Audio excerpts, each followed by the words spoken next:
A major new development in the classified document case. A key witness against former President Donald Trump and his two co-defendants has retracted previous false testimony. He's flipped. Yeah. He's flipped against the president. And has provided incriminating information about the defendants after switching lawyers. A new court filing by special counsel Jack Smith's office reveals that Yusel Taveras, who served as the director of information technology at Mar-a-Lago, changed his testimony about efforts to delete security camera video at the club last month. I'm sorry, to do what? Delete he deleted security footage that the Justice Department actually all this came out after he switched his lawyer to a public defender. Taveras was initially represented by Stanley Woodward, who also represents Walt Nauta and several other Trump allies, and whose fees were being paid by Trump's Save America PAC. But they won't pay for Rudy's fees. That's interesting. Anywho, according to the filing, Taveras decided to switch attorneys after he learned he was being investigated on suspicion of having made false statements in his previous grand jury testimony in D.C. When testifying before the D.C. grand jury, Taveras initially stated that he was unaware of any efforts to erase the videos at Mar-a-Lago. But yesterday's filing reveals, quote, immediately after receiving new counsel, Trump employee 4 identified Yusel Taveras, retracted his prior false testimony, and provided information that implicated Walt Nauta, Carlos de Oliveira, and former President Trump in efforts to delete security camera footage as set forth in the superseding indictment. Additionally, the filing reveals prosecutors plan to call Taveras as a witness at trial. It's not good for him. All right. Attorney Stanley Woodward declined to comment to NBC News. So, Molly, who would have ever believed that Donald Trump would be guilty of obstructing justice other than everyone? I mean, you go back and you look at the Mueller investigation, and he talks about in the Mueller investigation the multiple acts of obstruction of justice by Donald Trump. But they weren't, because he was president, they weren't going to prosecute it. The multiple acts of obstruction by Donald Trump. You look at this documents case, the FBI, the DOJ, they ask for the information. Trump and his lawyers lie. They obstruct justice. This is what Barr says is what's going to end up getting Trump, what makes this a slam dunk of a case. And then we have this fascinating, and may I say, legally explosive reality of this obstruction inside of the obstruction. And that's Donald Trump ordering his workers to delete the security footage that the DOJ has subpoenaed. And now we've got somebody who's flipped because he must have somebody who loves him in his life saying, are you really going to jail for this guy? Because he would not go to jail for you. And you still probably will. Yeah, I mean, it's incredible stuff. And look, we saw this in the first season of this drama with Cassidy Hutchinson, right, where she changed lawyers and then decided she wanted to testify.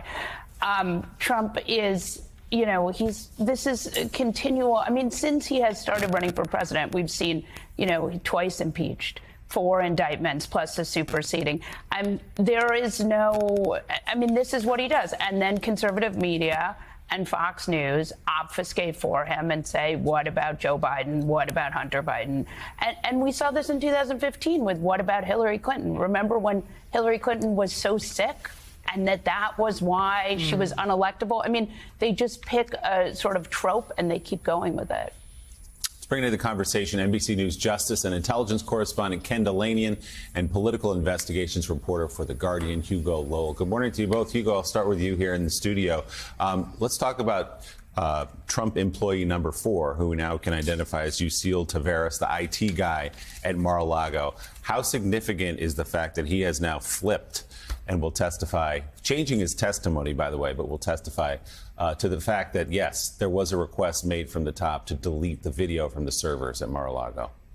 It's really significant because, this obstruction that is described in the superseding indictment is coming back out now because USIL's former lawyer, Stanley Woodward, currently represents De Oliveira, who's the Mar-a-Lago guy that Walt Nauta was stomping around in the bushes with and shining flashlights into, the cameras. And basically, Stanley Woodward has this massive conflict of interest because, if he was to let Yuscil Taveras' false statement stand, that he wouldn't be representing him as a client because he'd be get done for perjury. But, at the same time, he can't be representing De Oliveira particularly zealously because their testimony kind of incriminates each other. And so this is a massive problem. Stanley Woodward is deeply embedded in Trump's legal team now. They're all part of a joint defense agreement. And I think this is going to cause a real problem for Trump's legal team as they get into the Mar-a-Lago case. Ken, do you expect to see more of this, which is to say a lower level employee at Mar-a-Lago saying, hang on a second, I was told to say these things to protect the former president, my boss at Mar-a-Lago, but now that I'm seeing these indictments and the seriousness of the case and of the charges against everybody involved, including me, I'm not going to jail for this. I'm not going to lie for Donald Trump. Well, here's the thing, Willie. Walt Nauta and Carlos de Oliveira are in the exact same position as Yuscil Taveras was. But for some reason, they declined to do this, and they found themselves charged. And now they're stuck in a situation where they've been charged. De Oliveira, according to these documents, lied to the grand jury. That's a crime. But he hasn't been charged. Why? Because he got a different lawyer, cooperated, changed his story, and that became, by the way, the basis for the superseding indictment. Just to be clear, this didn't just happen. This happened in July. And then we saw the superseding indictment, which made the most significant allegations of obstruction of justice in this whole affair, which is, as you said, Donald Trump conspiring with his employees, allegedly, to destroy evidence that was under grand jury subpoena. That's a huge deal. Even Richard Nixon wasn't accused of doing that. So de Oliveira is a key witness, but so he gets a get-out-of-jail-free card by cooperating. But as Hugo said, Stanley Woodward represents actually Walt Nauta in this matter. Another lawyer named John Irving, who is also funded by the Trump operation, represents Carlos de Oliveira. Both men, presumably, would be highly sought-after witnesses by the special counsel because they're the ones, according to the superseding indictment, that actually spoke with Donald Trump and could testify that Trump ordered the destruction of the video. Yuscil Taveras can't do that. He's a third-hand witness. He was the IT director. He spoke to the other two guys. So Jack Smith would really like to get their testimony, and presumably there would be a deal on the table. But now they're in a bit of a bind because they've already charged them with lying to investigators. So if they brought them before a trial, a jury as witnesses, they would have to acknowledge that they lied and clear all of that up and before they get it under cross-examination. So, but to answer your question, absolutely, there's more avenues for this to happen. It really is sort of like a mob movie when you have these lawyers all being paid for by Donald Trump representing witnesses, and suddenly when one gets a different lawyer, they utterly change their story and start remembering things they didn't remember before. That's where we are, and I think we absolutely may well see more of this.